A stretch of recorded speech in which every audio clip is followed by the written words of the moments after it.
Tikam Samurai 1. Dalam Kemelut Revolusi. Episode 32.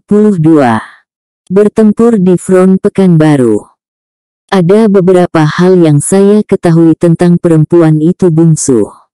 Pertama, dia memang perempuan yang lapar. Dia memang membutuhkan lelaki dalam hidupnya. Tak cukup suaminya saja. Mana tahu, dia barangkali membutuhkan dirimu dan ada hal lain, yang saya rasa amat penting.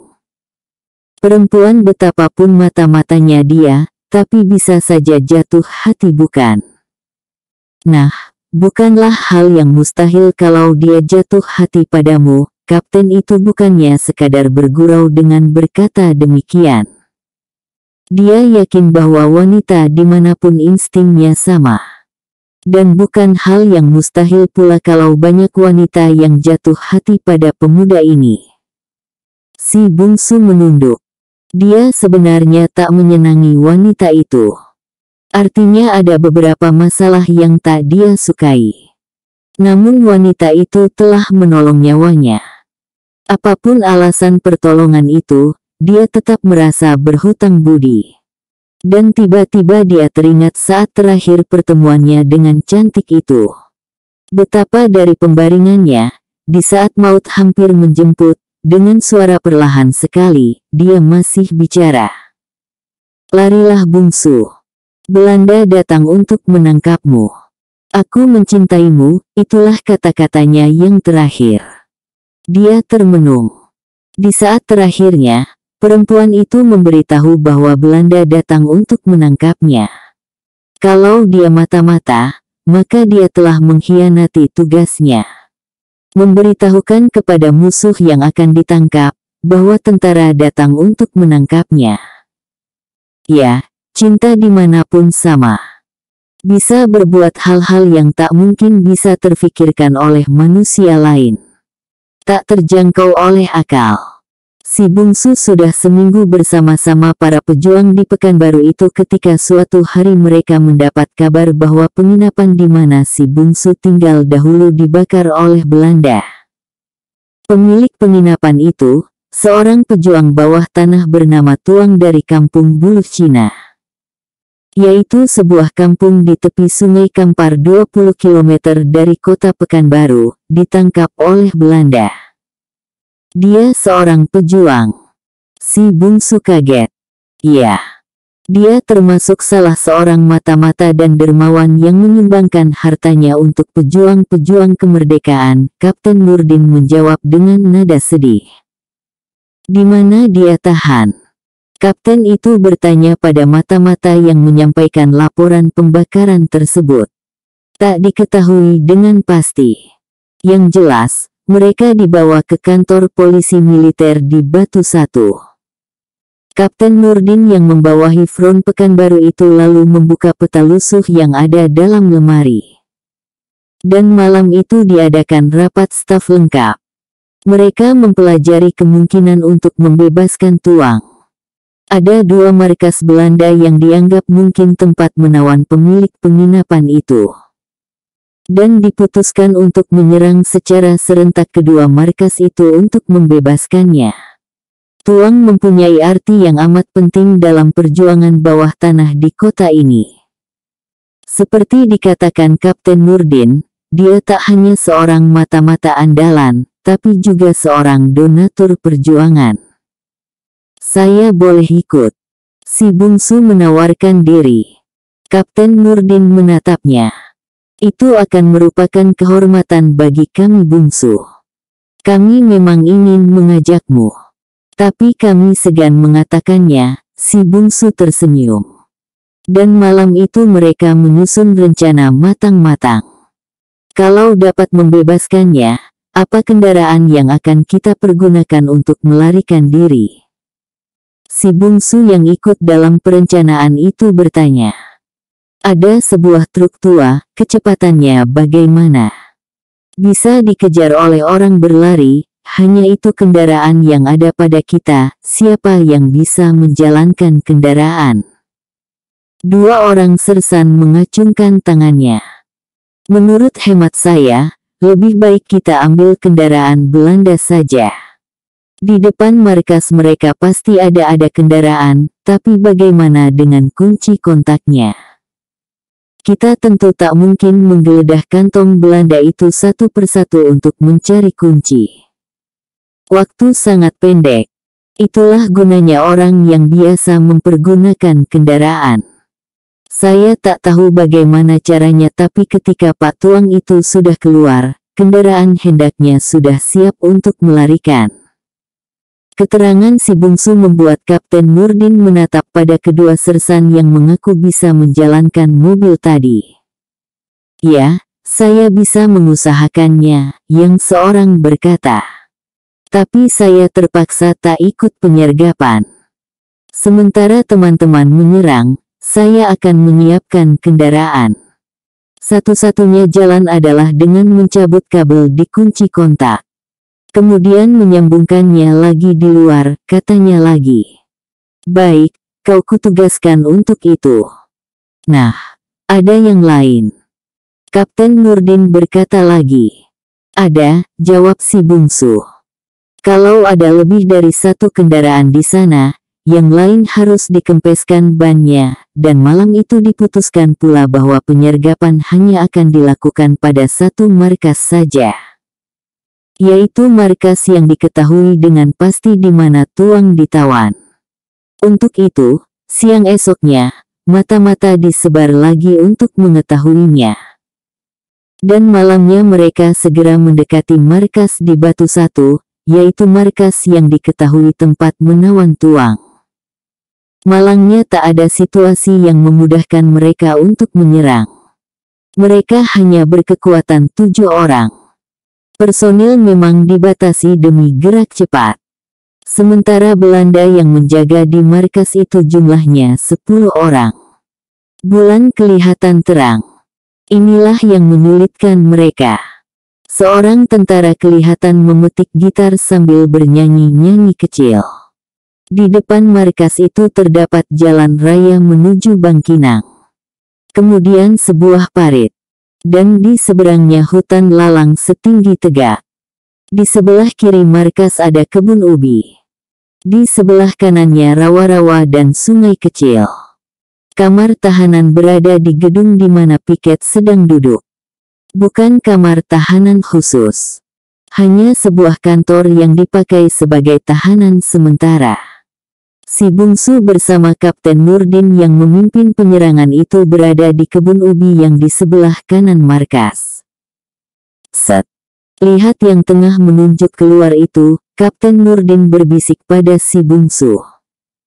Anak muda itu mempertajam penglihatannya. Dia melihat seorang tentara KL sedang menunjuk ke jalan raya. Seorang Belanda bertubuh tinggi berpakaian loreng. Kau lihat. Kapten Nurdin berbisik lagi. Ya, ada apa? Tak kau kenali dia? Si bungsu mencoba memperhatikan tentara Belanda yang jarak antara kebun ubi dengan markas itu ada kira-kira 50 meter. Dia coba mengingat-ingat. Namun tak bisa dia ketahui siapa tentara itu. Dia sahabatmu. Kapten Nurdin berbisik lagi. Sahabatku. Ya. Kalian pernah satu penginapan. Si bungsu mengerutkan kening. Tiba-tiba dia mengucap istighfar. Ya Tuhan, bukankah dia lelaki Amerika yang istrinya kalian bunuh itu? Si bungsu bertanya dengan kaget. Persis. Ternyata dia bukan ahli sejarah seperti yang diduga orang bukan. Ternyata dia seorang letenan Belanda. Benar-benar jahanam, desis si bungsu. Lalu kemana kamera yang selalu dia pergunakan untuk memotret-motret orang-orang bersalung itu? Itu hanya pura-pura saja. Kamera itu sebenarnya dia pergunakan untuk memotret pertahanan dan kubu-kubu kita. Kapten Nurdin terhenti bicara. Sebab dari arah jalan sana kedengaran orang berjualan kacang goreng mendekati markas. Itu Kopral Aman, bisik kapten itu. Kopral Aman itu dia suruh menyamar sebagai tukang jual kacang goreng yang diletakkan dalam goni dan dijunjung di kepala. Bagaimana kalau mereka tak membeli kacangnya? Mata-mata kita sudah menyelidiki. Tentara Belanda di markas ini sangat suka akan kacang goreng. Setiap malam pasti dia membeli kacang goreng yang lewat.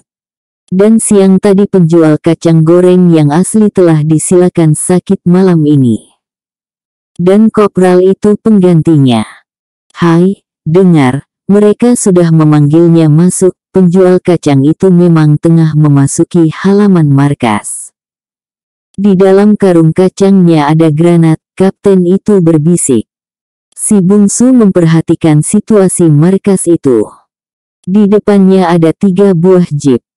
Suara gitar dan nyanyian tentara Belanda itu masih terus mengalun. Meski bahasanya tak dimengerti namun suaranya cukup merdu. Kenapa lambat ledakannya? Kapten Nurdin bertanya dengan tegang. Ya, seharusnya begitu Kopral Aman masuk ke markas itu, kopral yang berada di dekat rawa di kiri markas harus meledakkan granat ke belakang markas. Huru-hara dan kekagetan yang ditimbulkan itulah yang akan mereka pergunakan untuk menyerbu masuk. Beberapa detik berlalu. Tak ada ledakan. Kopral Aman sudah menerima uang pembelian kacangnya. Dan sekarang dia harus pergi dari halaman markas itu. Tak mungkin dia berhenti di sana terus-menerus. Jahanam si Imran. Kenapa granatnya tak meledak? Ada berapa granat yang dia bawa? Dia bertanya pada sersan di sampingnya. Ada 3 pak, sersan itu menjawab dengan kecut. Gagal. Jahanam. Gagal kita. Kapten itu mendesis melihat Kopral Aman sudah mengangkat goni kacangnya gorengnya ke kepala. Kacang goreng, suaranya terdengar sayu sambil melangkah menjauhi serdadu-serdadu itu. Ledakan yang dinanti untuk menimbulkan kekagetan dan mengalihkan perhatian itu tak juga ada. Tiba-tiba penjual kacang itu berhenti 3 depa dari para serdadu yang membeli kacang tadi. Dia meletakkan goninya di tanah. Kemudian berjalan kembali mendekati para serdadu itu. Maaf, kacang goreng saya tertinggal, katanya agak keras.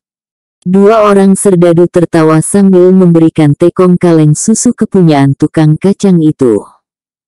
Kapten Nurdin dan si bungsu menyadari bahwa adegan ini terpaksa dilakukan si kopral untuk menambah waktu lagi bagi Kopral Imran yang granatnya tetap saja tak meletus. Kopral Aman membungkuk lagi, memasukkan tekong kacangnya ke goni. Granat Imran tetap tak terdengar. Sementara teman-temannya di kebun ubi, di padang lalang yang di depan markas di seberang jalan menanti dengan tegang. Dan saat itulah tiba-tiba Kopral Aman yang membungkuk memasukkan kaleng tekong kacangnya berdiri lagi dan berbalik. Merdeka! Dia berteriak dan melemparkan sesuatu dari tangannya ke arah serdadu Belanda yang tengah makan-makan kacang itu. Pekikan itu mula-mula tentu saja membuat bingung serdadu Belanda itu. Tapi hanya sebentar, granat yang dilemparkan kopral itu meledak persis di tengah mereka. Terdengar pekikan dan ledakan yang dahsyat. Serbu! Kapten Nurdin berteriak sambil melompat dengan pistol di tangan. Sementara itu korban pertama dari ledakan granat yang dilemparkan Kopral Aman adalah prajurit Belanda yang main gitar itu. Gitar dan sebelah tangannya terlambung ke darah. Dadanya hancur. Dia mati. Orang kedua yang jadi korban adalah seorang prajurit yang lagi menunduk makan kacang. Kepalanya hancur. Tapi yang lain hanya mengalami luka berat. Letnan orang Kanada yang menyamar menjadi ahli purbakala itu cepat meraih pistolnya. Meski pahanya luka, tapi tembakannya yang pertama tepat menghantam dada Kopral Aman. Kopral ini setelah melemparkan granat menerjang maju dengan pisau di tangan. Dan dia terpelanting dan terlentang di tanah begitu dihantam peluru. Saat itulah keenam pasukan khusus Kapten Nurdin membuat pertahanan mereka kucar-kacir. Dalam waktu yang relatif singkat, tembak-menembak jarak dekat ini terjadi. Si bungsu melompat masuk. Dia melihat tubuh yang bergelimpangan. Kapten Nurdin mendobrak masuk terus. Tembakan pistolnya menghancurkan kunci pintu di mana Tuang tertahan. Dia membawa Tuang keluar. Orang tua itu kelihatan parah sekali dalam tahanan yang hanya 2 kali 24 jam itu. Jeep ini siap. Suara sersan yang menyiapkan jeep itu terdengar. Mereka berlompatan ke sana. Si bungsu tak sempat mempergunakan samurainya. Apa yang harus diperbuat? Pertempuran selesai sebelum dia sempat mencabut samurainya. Namun dia berhenti ketika mendengar keluhan kecil. Dia menoleh dan melihat tubuh Kopral Aman menggeliat. Cepat dia pangku tubuh itu. Dan saat itu tembakan dari jeep terdengar. Si bungsu kaget. Menoleh ke arah penjagaan. Dan dia lihat letnan suami Emilia itu tertelungkup. Pistolnya jatuh. Kapten Nurdin telah menembaknya sesaat sebelum letnan itu menembakkan pistolnya pada si bungsu yang memangku Kopral Aman. Dia bergegas. Dan mereka melompat ke atas jeep. Jumlah mereka lengkap 7 orang. Dan kini 8 dengan Tuang. Jeep itu batuk-batuk sebentar. Dia starter lagi dengan mempertemukan kawatnya. Dan hidup. Jeep itu seperti melompat. Keluar dari halaman markas. Dari jauh terdengar suara deru mobil datang. Ke kanan. Kapten Nurdin berteriak. Mobil itu berbelok ke kanan. Lampu truk militer kelihatan datang dari arah kiri. Jeep mereka rasanya ada yang tak beres. Berjalan lambat. Sersan Kadir melompat turun. Kadir. Naik cepat. Kapten Nurdin berteriak. Saya akan menghalangi mereka, Pak. Teruslah Bapak. Dia berkata sambil berlari lagi ke halaman markas. Tak ada kesempatan bagi Kapten Nurdin untuk berlalai-lalai. Dia menyuruh jeep itu terus. Sementara Sersan Kadir segera menaiki jeep Yelin telah dikempeskan itu. Dia merenggutkan kabel kontak. Melekatkannya di luar dengan ketenangan yang mengagumkan. Lalu menghidupkan mesin dan meletakkan jeep itu persis di tengah jalan yang akan dilewati truk Belanda yang baru datang itu. Tapi ketika akan lurus Belanda menembaknya. Kadir mati di jeep itu. Jeep mereka melaju menuju ke arah sel. Yaitu suatu daerah di luar kota yang masih berada di bawah kekuasaan tentara Belanda. Pak Tuang pemilik penginapan itu dirawat di kampung sel tersebut. Tubuhnya cukup parah di permak Belanda. Tolong kabarkan pada keluarga saya di kampung, bahwa saya masih hidup. Pemilik penginapan itu berkata esoknya. Sebab berita dia tertangkap oleh Belanda sudah sampai ke kampungnya. Yaitu ke Buluh Cina melalui penjual-penjual ikan yang datang ke Pekanbaru setiap pagi dengan sepeda. Iya. Saya akan menugaskan seorang untuk menyampaikan hal itu ke kampung Bapak. Kapten Nurdin berkata perlahan. Hati-hati. Di Simpang 3 Belanda memperketat penjagaannya. Mereka tahu bahwa pejuang-pejuang kini banyak yang menyelusup ke kota. Dan pejuang-pejuang itu umumnya datang dari arah Taratak Buluh. Tuang memberi penjelasan yang berhasil dia monitor dari markas Belanda ketika jadi tahanan itu. Terima kasih. Jawab Kapten Nurdin. Dan sore itu, 3 orang pejuang yang berasal dari barisan Fisabilillah berangkat ke Buluh Cina dengan sepeda.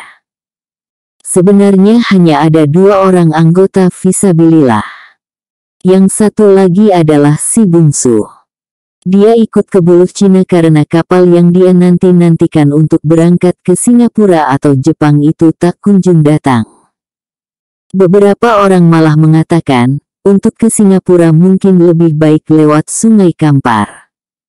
Dari sana banyak penyelundup-penyelundup membawa getah ke Singapura. Mereka memakai tongkang atau sampan-sampan besar menghiliri Sungai Kampar.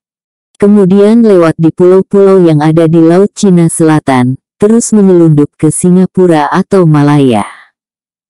Si bungsu sebenarnya kurang tertarik untuk ikut dengan para penyelundup itu.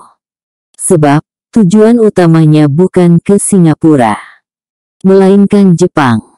Namun karena di Pekanbaru tak ada pekerjaan yang akan dia lakukan, dia memutuskan untuk ikut ke Buluh Cina. Apalagi kampung itu adalah kampungnya Kapten Nurdin. Hanya saja kapten itu tak ikut bersama-sama mereka. Pergilah, di sana ada sungai atau danau di mana engkau dapat menenangkan dirimu. Memancing atau berenang. Kapten itu membujuk si bungsu untuk ikut serta bersama kedua anak buahnya. Dan si bungsu memang memilih untuk ikut serta. Mereka berangkat pukul 2. Kalau tak ada aral melintang, mereka akan sampai di kampung itu sekitar jam 6. Sepanjang jalan dalam kota, kelihatan pasukan Belanda berjaga dengan ketat. Mereka mengayuh sepeda keluar kota dengan tenang. Di kampung Simpang 3, di mana terletak sebuah lapangan udara kecil, penjagaan Belanda nampak makin banyak. Belanda nampaknya mempergunakan kampung kecil ini sebagai basis perbatasan antara kota yang mereka kuasai dengan kantong-kantong perjuangan yang dikuasai tentara Indonesia. Mereka disuruh berhenti di persimpangan menuju ke Taratak Buluh.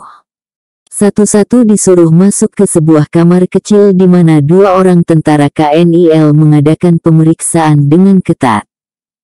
Mula-mula yang masuk adalah si bungsu. Dia berniat membawa samurainya.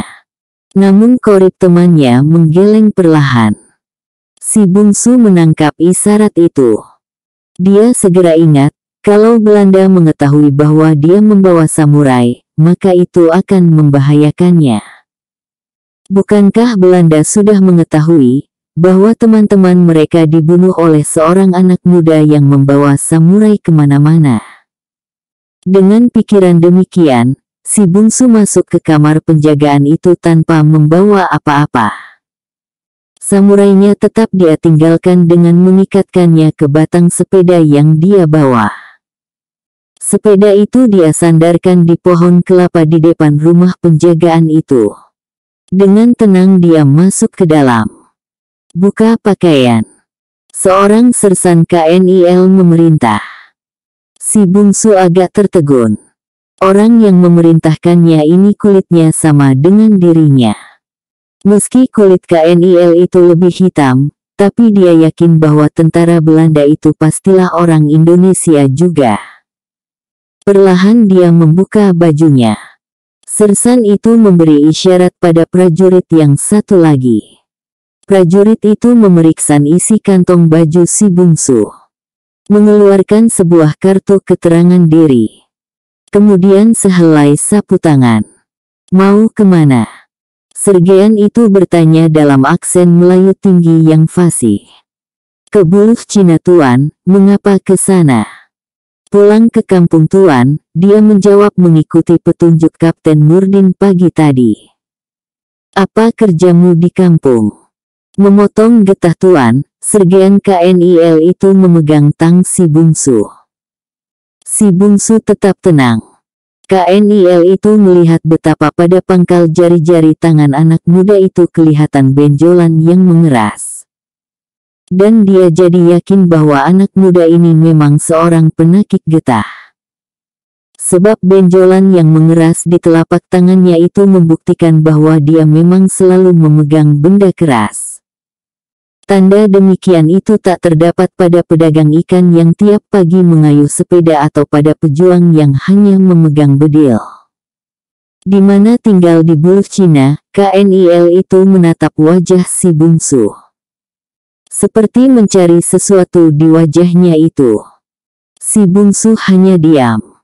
Dan akhirnya sersan KNIL itu menyuruhnya kembali berpakaian. Dan menyuruhnya keluar. Si bungsu mengambil sepedanya. Berdiri dengan memegang sepeda itu di jalan raya. Menanti kedua temannya yang masuk ke dalam. Dia menarik nafas-nafas lega. Telapak tangannya ada benjolan mengeras adalah karena tiap hari dia melatih dirinya dengan samurai.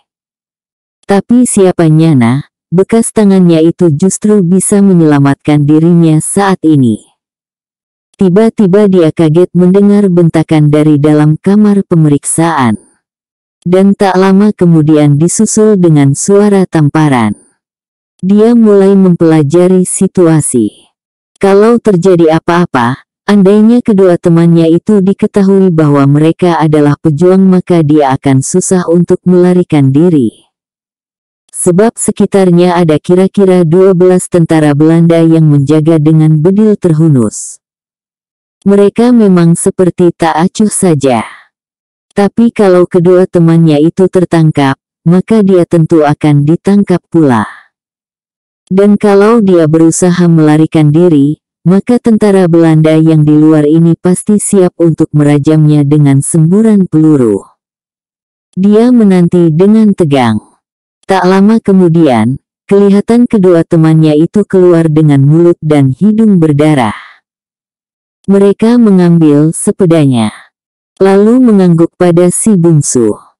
Dan ketiga orang ini, di bawah tertawaan tentara Belanda yang ada di luar mengayuh sepeda mereka ke arah teratak buluh. Jahanam. Belanda hitam yang benar-benar jahanam, Bilal yang kena tampar itu menyumpah-nyumpah sambil menghapus darah dari hidungnya. Nanti suatu saat, dia akan menerima balasan. Akan kuhancurkan kepala mereka dengan bedilku, Suman yang mulutnya berdarah juga menyumpah. Kenapa kalian sampai kena tampar? Si bungsu bertanya sambil mengayuh sepedanya. Kami tak menyanggupi untuk mencarikan mereka perempuan, Suman menjawab. Belanda jahanam. Awaslah kau, sambung Suman. Dan mereka terus mengayuh sepeda melewati jalan berpasir dan berkerikil kecil dari simpang 3 itu menuju perhentian Marpuyan. Di perhentian Marpuyan yang merupakan sebuah kampung kecil di mana jalan bersimpang ke Buluh Cina, mereka minum di sebuah kedai kecil. Masih jauh dari sini Buluh Cina itu? Si bungsu bertanya begitu selesai meminum air kelapanya yang terasa sejuk dan nikmat. Dari sini 18 kilometer. Kita akan sampai di desa Kutik. Dari sana menurun, kalau air batang Kampar banjir, dari sana kita bisa naik sampan ke Buluh Cina. Kalau tidak, kita bisa naik sepeda atau jalan kaki, apakah patroli Belanda tak sampai kemari? Terkadang juga sampai. Meski ini daerah Republik, tapi mereka selalu datang kemari memburu pejuang, tiap hari mereka lewat. Tidak menentu, pemilik kedai yang sejak tadi hanya mendengarkan, kini ikut bicara. Sudah 3 hari ini mereka selalu datang. Mereka mensinyalir di dekat Bancah Litubat di sana, di sebuah rumah, bersembunyi 2 orang pejuang yang telah membakar pos penjagaan mereka di Simpang 3 2 minggu yang lalu, ada yang mereka tangkap dari kampung ini. Lelaki tidak, apa maksud Bapak dengan ucapan lelaki tidak? Mereka memang tak menangkap seorang lelaki pun. Tetapi sebagai gantinya, mereka menangkap seorang gadis dan ibunya. Alasannya sederhana saja. Mereka ingin meminta keterangan. Dan keterangan itu menurut mereka diketahui oleh kedua anak beranak itu. Sebab mereka tinggal dekat rumah yang dicurigai itu, apa latar belakang yang sebenarnya? Si bungsu bertanya meskipun dia sudah bisa menduga. Latar belakangnya hanya satu. Gadis itu cantik. Itu alasan penangkapannya. Dan ketika dia ditangkap bersama ibunya, tak seorang pun yang bisa membela. Dia tak punya ayah. Sementara kaum lelaki di kampung ini tak berdaya. Daripada ditangkap dan disiksa Nevis, lebih baik diam saja bila mereka menangkapnya. Sudah 2 hari, tak ada yang mengetahui di mana mereka ditahan. Pertanyaan si bungsu belum terjawab, ketika dari kejauhan terdengar bunyi mobil. Semua mereka menoleh. Dari arah simpang 3 kelihatan debu mengepul. Dan dari derunya diketahui bahwa kendaraan yang mendekat itu adalah sebuah jeep. Mata si bungsu yang amat tajam mengetahui di atas jeep itu ada 6 manusia. 2 perempuan, 4 tentara. Rasa bencinya pada penjajah yang melaknati kaum wanita Indonesia itu tiba-tiba berkobar di dadanya. Sebenarnya seperti yang pernah dikatakan di Bukit Tinggi dahulu, yaitu ketika menolak penghargaan dari para pejuang itu, dia tak punya sangkut paut dengan perjuangan kemerdekaan. Kini pun sebenarnya dia tak berniat untuk jadi pejuang. Atau tak pula bertindak sok pejuang. Yang muncul dalam hatinya adalah kebencian pada orang yang menjajah negerinya. Yang menyakiti kaum lelaki, kanak-kanak, dan menodai kaum wanitanya. Rasa benci inilah yang membakar dadanya. Bukan niat untuk jadi pahlawan atau pejuang. Dan saat ini, setelah menyaksikan betapa tadi kedua temannya ditampari hingga mulut dan hidung mereka berdarah, kemudian mendengar cerita pemilik kedai ini tentang anak gadis yang tertangkap tanpa sebab itu, kebenciannya jadi menyala. Dan segera saja sebuah rencana muncul di kepalanya. Dan dia berniat melaksanakan rencana itu, 4 orang. Jumlah mereka hanya 4 orang, pikirnya. Bersambung ke episode 33.